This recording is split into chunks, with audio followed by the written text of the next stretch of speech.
I'm James Stevens. I work for Primary Industries and Regions in the Biosecurity Division. I'm the Wild Dog Project Coordinator, and that project is the Predator Control and Livestock Productivity Project. So we're over sort of in the general NARCAT area. The main purpose of today is to set up some control-specific predator cameras. So we're not just looking at monitoring, we're actually looking at how we can use cameras to determine how we're going to control predators, which is something that I think is missing from a lot of other informational videos on the topic. You end up with detection only. They are called a camera trap, and when you set a trap, you're not only thinking about how to capture that animal, but also what you've got to do with that information at the other end. So by setting up a camera, you've got to think about why you're setting it up and what you're going to do with that information. So if you're looking at shooting, you need to set that up and know what time that animal is going to be in your control lane. So whether that be on a gate post like behind me or one of the other setups that we've done today. If you're looking at trapping, then you need to pick your prominent location on that intersection and point the camera at that, so that you know what that animal's doing as it comes through. Tracks on the ground will tell you whether or not you've got an animal, and the camera can tell you when and how and why you can control it. Today we'll just set them up for 48 hours. I generally recommend 7 to 10 days, and then if you haven't got anything on it after 7 to 10 days, then look at shifting it to a new location. This is a pretty short and fast, but definitely expecting to get some foxes at the minimum. We've seen plenty of good activity around today. There's heaps of tracks, so yeah, should see something happen. So we picked this location. It's a pretty good natural funnel coming straight down through, and we've got a really nice game trail just over here coming down behind us there. Anything that wants to come through here is going to come through that game trail. So I set my cameras up a little bit differently. I like to have them out of eye shot from at least one direction. So we're going to go in next to the strainer post here. The game trail comes in probably at about, we'll call it 25-30 degree angle, so we'll get plenty of time of that animal moving through our shot. And then we're also going to be potentially looking at doing some trapping here later on. So we're going to watch which one of these bushes that fox or dog that comes through is going to mark on.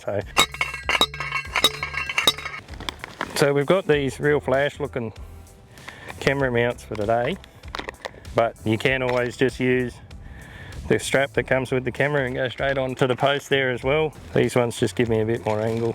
So this one's a S-Promise 688. It's a heck of a good camera. It normally runs on 4G as well, but we're not going to use that today. Got absolutely no mobile reception down in this gully, but got it set on 30-second video and single photo. I always like, if I'm ever taking videos, I like to have it take a photo as well, because that way you can flick through and look at the photo, tells you what's in the video. It's also got a forward-facing screen. They call it a selfie screen, so that you don't have to set the camera up, take a photo, reopen the camera and adjust. You can do it all as you're setting it up. We'll get it hooked up. We've got full adjustment here. On that selfie screen I can make sure it's covering exactly what I want it to, which is that trail coming through. And it's just a matter of arming the camera. And then I do always like to make sure I trigger them, because at least that way I know that it was working when I was here. So once our light stops flashing up the top there, that'll be about right, I reckon. So we're on a much bigger intersection here, but there's plenty of fox tracks running around the front here. So I don't want to go too far back, and I don't want to go too high, because I still want to pick them up. But also want plenty of light, because the biggest restricting factor, predators are going to be here at night time. So what you really want is your infrared flash to cover as much area as possible. The passive infrared sensor is generally pretty good, so you've got to make sure that you can actually see them at night time.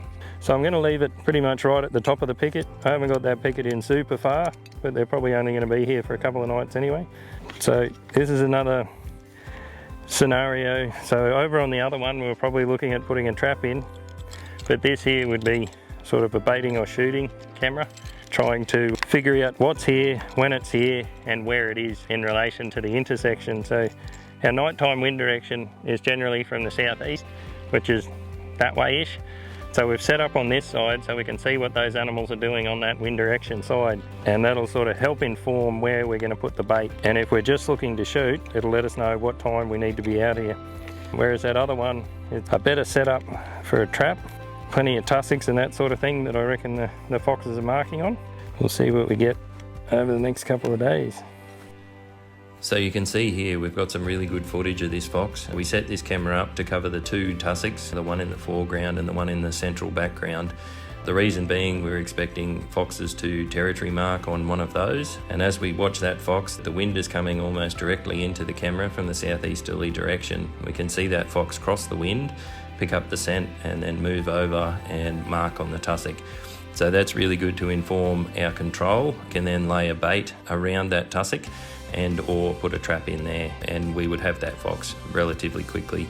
So it just really highlights the importance of setting a camera up with the intention of control so that you can actually see what that animal's doing. Video is also really handy over just a picture. A picture will tell you presence or absence. A short video like this one will actually inform how and where to conduct your control.